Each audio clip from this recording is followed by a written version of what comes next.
Welcome to my second video.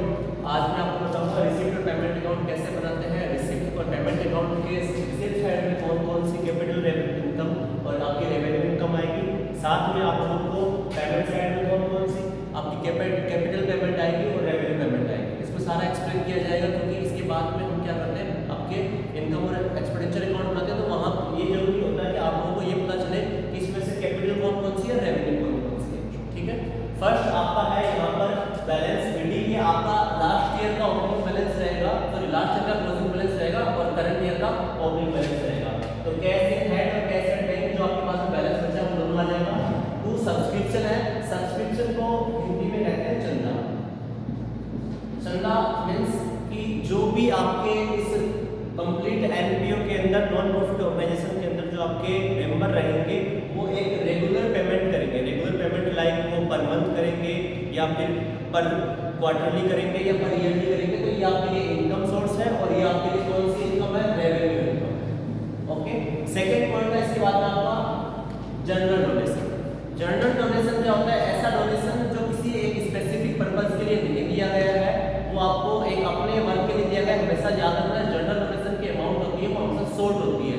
Short जैसे कई बच्चों की कंफ्यूजन होता है कि सर डोनेशन में हम डिफरेंस कैसे पता करेंगे, डोनेशन रेवेन्यू है या आपका कैपिटल है। तो हमेशा याद रखना है, जैसे क्वेश्चन आता है 150,000 के आसपास और आपका डोनेशन दे रखा है 20,000, तो ये 20,000 डोनेशन है, ये आपका हो गया जनरल डोनेशन। और वहीं अगर आपका क्वेश्चन है 50,000 के आसपास और आपका डोनेशन दे रखा है 1 लाख या 2 लाख, तो ये आपका होगा स्पेसिफिक। क्यों? क्योंकि जब भी अमाउंट बड़ी होगी तो याद रखना है हमेशा, जब अमाउंट बड़ी होगी तो आप लोगों को ये पता होना चाहिए कि आपका डोनेशन किस पर्पस के लिए, स्पेशल पर्पस के लिए। थर्ड के बाद में आपका दे रखा है सोल्ड ऑफ ओल्ड न्यूज़पेपर या सेल ऑफ ओल्ड न्यूज़पेपर। ये वर्क आप अपने एक अकाउंटिंग ईयर में बार बार करते हो, जैसे पुराने अखबार, रद्दी कागज बेचना, ये सारे के सारे काम, तो ये भी आपका रेवेन्यू अकाउंट। इसके बाद में इंटरेस्ट ऑन इन्वेस्टमेंट। याद रखना है इन्वेस्टमेंट जो आपकी होती है ये आपकी कैपिटल एक्सपेंसेज होता है, लेकिन उस एक्सपेंसेज के ऊपर जो आपको इंटरेस्ट मिलता है ये आपको साल में बार बार मिलेगा। इसका मतलब है साल में एक बार, 2 बार, 3 बार, 4 बार, कितनी भी बार मिल सकता है। तो इंटरेस्ट ऑन इन्वेस्टमेंट है, ये भी आपका रेवेन्यू नेचर का होगा। लेगेसी, सबसे बड़ा कंफ्यूजन होता है लेगेसीज के लिए कि लेगेसी एक्चुअल में होती क्या है। तो मैं आपको बताऊं लेगेसी को हिंदी में कहते हैं मसीह। वह प्रॉपर्टी जो किसी भी पर्सन से आपके संस्था को मिला है, संस्था लाइक कोई हो सकती है, जैसे अनाथ आश्रम है आपका, ऑर्फन हाउस है, ओल्ड एज होम है, जो भी है। तो लेगेसीज हमारे अकाउंटिंग ईयर में या हमारे एक आपका एनपीओ लाइफ में बहुत कम बार मिलती है। तो ऐसी इनकम जो आपको बहुत कम बार होती है और बड़ी अमाउंट में होती है तो कैपिटल नेचर की होती है। तो ये रिसीप्ट साइड में इसलिए आई क्योंकि ये आपको रिसीव हो रही है, बट आपके इनकम और एक्सपेंडिचर अकाउंट में नहीं आएगी, क्योंकि ये आपका क्या है, ये आपका कैपिटल इनकम है। उसके बाद में sale of fixed assets. Sale of fixed assets, आप अपनी कोई भी फिक्स्ड एसेट्स को बेच रहे हो, लाइक आपके एग्जांपल में आपको बता दूं जैसे फर्नीचर है, आपकी मशीनरी है, बिल्डिंग है। आप अपने अकाउंटिंग ईयर में या अकाउंटिंग लाइफ में ऐसा वर्क बहुत कम करते हो, तो ये आप लोगों की क्या है, आपकी ये भी कैपिटल इनकम है और ये भी आप लोगों की रिसीप्ट और पेमेंट अकाउंट के रिसीप्ट साइड में आएगी। और बैलेंस शीट में जहां भी आपकी टोटल एसेट्स होगी या फिक्स्ड एसेट्स होगी उसमें से ये माइनस हो जाएगी। जैसे आपने फर्नीचर आपके पास था 2 लाख रुपए का, आपने 50,000 का फर्नीचर सेल कर दिया। आपको मैं एक्सप्लेन कर दूं, साइड में से 2 लाख रुपीस का आपका फर्नीचर है, आपने 50,000 का सेल कर दिया, रिमेनिंग फर्नीचर आपके पास में कितना बच गया है, 1,50,000 का। तो ये आप लोगों को आ जाएगा कहां पर, बैलेंस शीट में। ये 50,000 का यहां आ चुकी है आपके पास में और बाकी है यहां, कुछ भी आपको शो नहीं करना है। इस असेट्स को बेचने से प्रॉफिट होगा या लॉस होगा वो आपका इनकम और एक्सपेंडिचर अकाउंट में आएगा। क्यों? क्योंकि वो आपका रेवेन्यू नेचर का है, बाकी इसको सेल किया है आपने, ये कैपिटल नेचर का है। तो हमेशा एक चीज याद रखना कि रिसिप्ट और पेमेंट अकाउंट के हमेशा रिसिप्ट साइड में कैपिटल रिसिप्ट और आपका रेवेन्यू रिसिप्ट आएगी, ऐसे ही पेमेंट साइड में आपका कैपिटल पेमेंट और रेवेन्यू पेमेंट दोनों आएगा। नेक्स्ट आपका पॉइंट है लाइफ मेंबरशिप फीस। इसके नाम से पता चल रहा है लाइफ मेंबरशिप फीस मतलब वन पर्सन अपनी लाइफ में वन टाइम की पेमेंट करेगा, तो ये आपकी कैपिटल नेचर की होती है, ये कैपिटल इनकम है। तो रिसिप्ट पेमेंट अकाउंट की रिसिप्ट साइड में आएगी और आपके इसके साथ में बैलेंस शीट जब आप बनाओगे किसी भी एनपीओ का, तो वहां पर कैपिटल फंड में ऐड हो जाएगी, आपका इनकम और एक्सपेंडिचर अकाउंट में नहीं आएगा। क्यों? क्योंकि आपका ये रेवेन्यू नेचर नहीं है, कैपिटल नेचर है। उसके बाद में एंट्रेंस फीस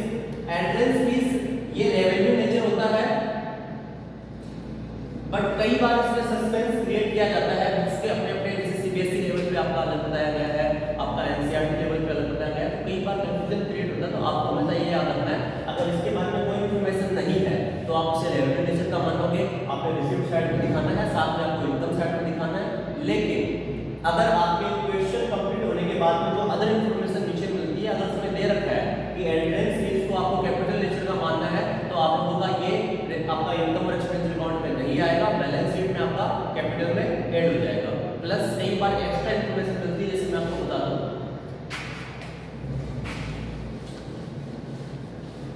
कई बार आपका एंट्रेंस फीस के लिए इन्फॉर्मेशन ये मिलती है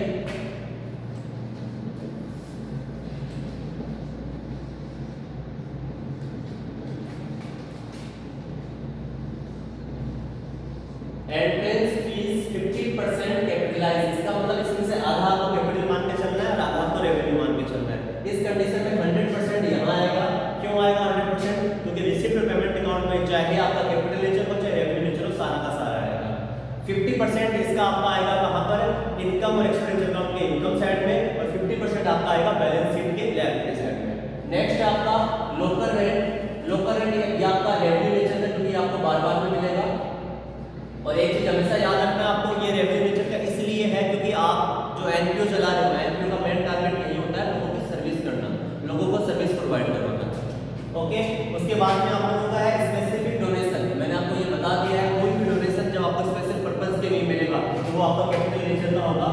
और साथ में ये आपका बैलेंस शीट के asset side, sorry balance sheet के लायबिलिटी साइड में आएगा। याद रखना है, स्पेसिफिक डोनेशन जब भी आपको रिसीव होता है या मिलता है, स्पेसिफिक डोनेशन की अमाउंट होती है वो कभी भी बड़ी होती है। आपको कोई ये नहीं कह सकता कि 100 रुपये दे दिए आपको या आपसे ये काम करवा लेना, क्योंकि अमाउंट जब बड़ी होगी तो ही आपको एक स्पेशल कार्य वर्क दिया जाएगा। ये क्लोजिंग बैलेंस है। क्लोजिंग बैलेंस का मैं आपको लास्ट में एक्सप्लेन कर दूंगा कैसे क्या होता है। यहाँ देखो आपका पेमेंट साइड में, अगर आपने बैंक से ज़्यादा पैसे विड्रॉ किए हैं, बैंक से आपने ज़्यादा पैसे विड्रॉ कर लिए तो आपका नेगेटिव बैलेंस आएगा। ओपनिंग बैलेंस है by balance BT bank overdraft. याद रखना कैश एंड बैंक और बैंक ओवरड्राफ्ट इनमें से सिर्फ एक बैलेंस रहेगा, या तो पॉजिटिव या नेगेटिव, दोनों बैलेंस नहीं रहेंगे। नेक्स्ट आपका पॉइंट है बाई वेजेस एंड सैलरी। ये आपका एक्सपेंसेस है, और ये एक्सपेंसेस कौन सा है आपका? रेवेन्यू एक्सपेंसेस है। ये आप लोगों का इनकम और एक्सपेंस अकाउंट के एक्सपेंडिचर साइड में आएगा। नेक्स्ट आपका बाई रेंट है, ये भी एक्सपेंसेस है आपका, और कौन सा एक्सपेंसेस है? रेवेन्यू एक्सपेंसेस है। तो ये पेमेंट के साथ साथ में कहां आएगा आपका? इनकम और एक्सपेंडिचर अकाउंट के एक्सपेंडिचर साइड में। नेक्स्ट आपका ऑडिट फीस। ऑडिट फीस भी आपका एक्सपेंसेस है और रेवेन्यू एक्सपेंसेस है, तो ये रिसीप्ट पेमेंट अकाउंट में पेमेंट साइड में आएगा, इनकम और एक्सपेंडिचर अकाउंट के एक्सपेंडिचर साइड में आएगा। नेक्स्ट है होनोरेरियम। अब कई बच्चों के सबसे बड़ा कंफ्यूजन यही होता है कि होनोरेरियम एक्चुअल में होता क्या है। हिंदी में मैं आपको शॉर्ट वर्ड इसका बता दूं, इसे कहा जाता है मानदेय। मानदेय लाइक आपका ये होता है मोमेंटो। जैसे आपने किसी भी अपने प्रोग्राम में किसी रेस्पेक्टेबल पर्सन को बुलाया है, अगर आपको ये लगता है आप किसी रेस्पेक्टेबल पर्सन को आप बुला रहे हो, तो अगर उसमें आपने उसको कोई भी अवार्ड दिया है, लाइक आपने उसको साफा पहनाया है और ट्रॉफी दिया है, उसके ऊपर कोई एक्सपेंसेस किया है, तो ये आपका एक्सपेंडिचर साइड में आएगा और ये आपका रेवेन्यू नेचर का एक्सपेंसेस है। दूसरी बात ये याद रखना, होनोरेरियम है वो आपको रिसीव भी हो सकता है। अगर होनोरेरियम रिसीव होगा तो यहाँ पर आपका किस साइड में आएगा? रिसीप्ट साइड में आएगा, और आपका इनकम और एक्सपेंडिचर अकाउंट के इनकम साइड में आएगा। और होनोरेरियम आप पेड कर रहे हो तो पेमेंट साइड में आएगा, प्लस आपका होनोरेरियम पेड है वो इनकम और एक्सपेंडिचर अकाउंट के एक्सपेंडिचर साइड में आएगा।